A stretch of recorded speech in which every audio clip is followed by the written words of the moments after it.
Hello, I'm the Renegade Gamer, and today we're discussing Resident Evil, the final chapter, the movie.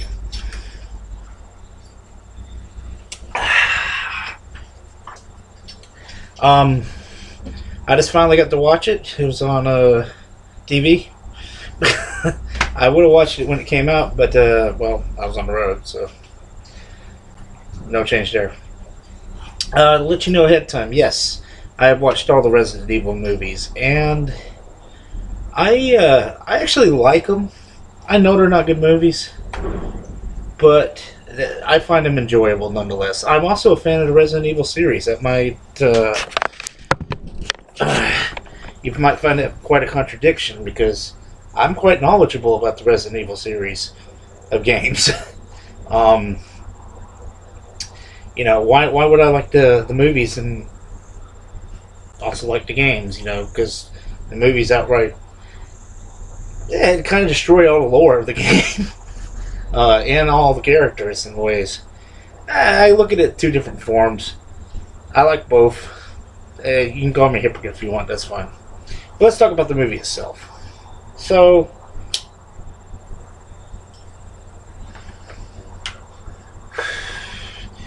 Resident Evil, the final chapter. The final chapter of Alice. Maybe. They kind of do leave this movie open for a possible sequel if they wanted to. But we got a MacGuffin of the antivirus, which was featured in the first Resident Evil, but apparently was not the right one.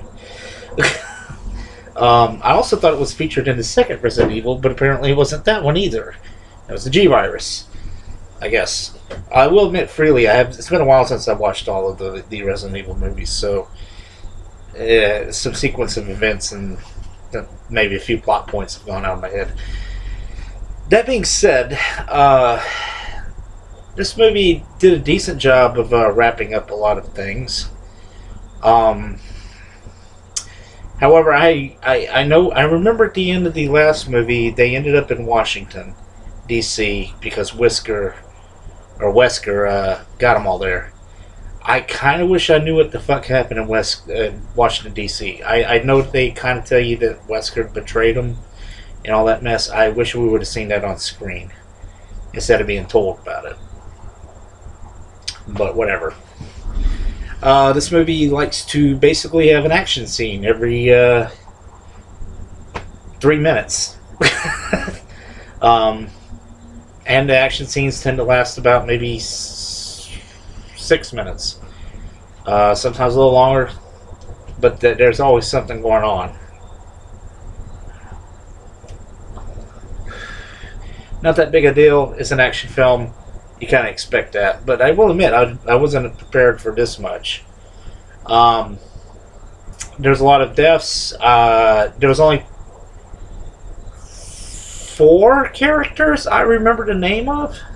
That would be Alice herself, Claire, Wesker, and Isaacs. I think this was the main guy's name. Other than that, I don't recall anybody else's name. But to be honest with you, those are the only 4 characters that matter in this movie. And even then, it's really only 3. Because Wesker in this film really doesn't matter that much. It's kind of just used as a tool and then threw away at the first possible notice. But I want to discuss some problems here I saw. Editing. Paul W.S. Anderson, this is to you. One thing that if you have an editor, I don't know who your editor was, fire him or send him back to learn how to edit properly. Because a lot of these scenes in this movie, a lot of the action scenes in this movie, you can't really tell what the fuck's going on. They jump shots so fast that a lot of times I couldn't tell what the fuck happened. Also, y'all rewind scenes too much. Or rather, you rewind the film backwards a little too often. There's also, I don't know, there's some problems here. The story itself is fine. I don't mind the story. I thought the story was okay. Was it good for a finale? It was okay. You know, I mean, it had at 6 films. How was it going to end? I mean, that's the question. Is like, how do you end the zombie apocalypse? The problem is always either A, you cure the virus, B, everybody dies, or C, they find some place that it doesn't actually affect and they can live forever. That's always been the problem with the zombie apocalypse things. It's a problem that Walking Dead has. It's a problem with any zombie film that you're making, and that's the focus of. That's why most of the time zombies are in the background and the focus is on the characters. But whatever. That's plots, okay? But, you know, for this one, I thought he did a pretty decent job of ending the movie septology, I guess would it be called? Because if I remember right, this is the 7th of the movies. It's either the 6th or the 7th.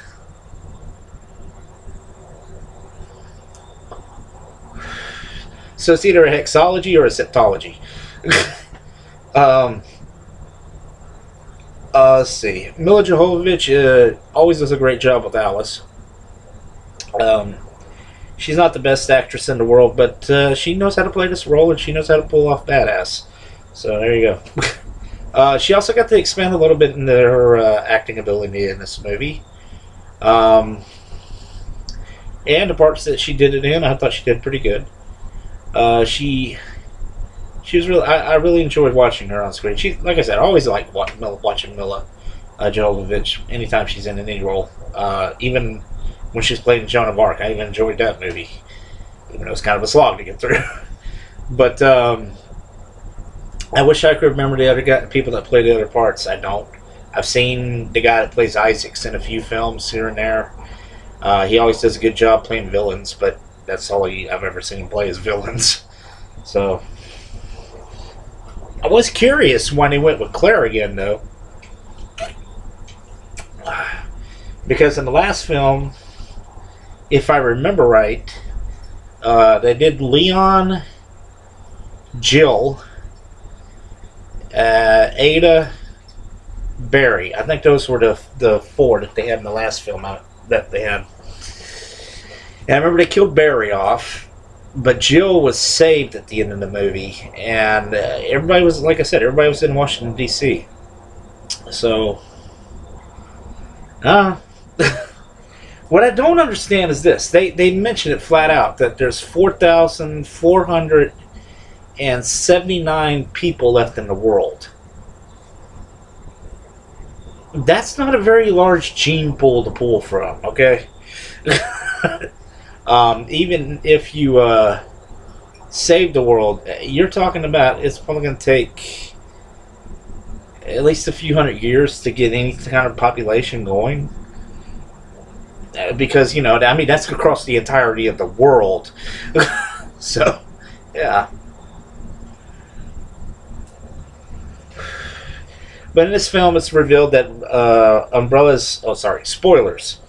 In this movie, it's revealed that Umbrella's big, giant plan was basically to cause a controlled apocalypse of the world, to wipe out humanity, and restart and reboot the system, because we were destined to basically destroy ourselves. I get the commentary they're making here, but I don't agree with their methods at all. I mean, that's apparent. But I get the commentary they're making, but they're making some huge leaps in judgment in a lot of ways. Yes, there's a lot of dangerous stuff out there. Yes, we have possibly global warming, if you believe that. I'm not saying whether I do or not. It's just that's whether you not believe it. But the things I do know is that we do have threats of nuclear annihilation. We have threats of chemical annihilation. We have threats of overpopulation. There's a lot of things it does bring up that I do agree with. But at the same time, I believe in freedom, so it's a conundrum that basically we can't solve without doing drastic measures, and I don't believe in doing drastic measures on any of those fronts. So the social commentary it brings up is actually interesting, but they don't really address it as much as I wish they would have. But this is an action film, so it's not going to address it as much as you'd think it would. Let's see. I thought it was cool that they ended the entirety of the film with the most famous scene of the first Resident Evil, the mirror hallway with the laser beams. I thought it was cool that they ended the last fight in that particular hallway. I will freely admit they have overused that hallway across the Resident Evil series, but it seemed appropriate that would be where that particular set piece would be the one that should be used in the last film. The Red Queen, I know they had to recast because, I mean, this series has been going on for 16 years, I think is how long it was going. I think the first one came out in 2000, and this one came out in 2016, or early 2017. I can't remember which. I can't remember. Anyway, so you know, obviously they had to recast. I thought the girl that played the Red Queen, she did an alright job. Filming in general was fine. There was some. I could tell where some CGI was here and there, but for the most part, it looked good enough. It didn't bother me. It didn't really take me out of film. Like I said earlier, the editing took me out of film. Anderson needs to fire this fucking editor. Because it was terrible. it was awful watching a lot of it. It was hard to tell what was going on in some areas. And it's a damn shame because a lot of action, a lot of set piece action scenes they had were fairly interesting. It's just that I couldn't tell what the fuck was going on. That was all. So, musical wise, I liked the music. There was a lot of nice little tones and tones. There was a lot of nice little songs and melodies that they would throw in here. But you know, I mean, I don't know. It was okay. Nothing fantastic, but I've seen a lot worse. So.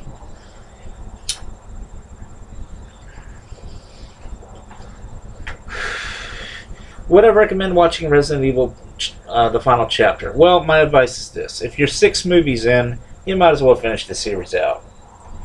I was already 6 movies in, and I figured, fuck it, I'm going to finish the series out. And I'm happy I did. I just wish that they had a new editor. If they decide to make another one, I wouldn't be against it, but I think it'd be best to just go ahead and reboot and go with something more along the lines of what the video game series actually brought up. And what I mean by that is that basically do a real Resident Evil movie set in a mansion, you know, and start from there. You know, go back to the roots.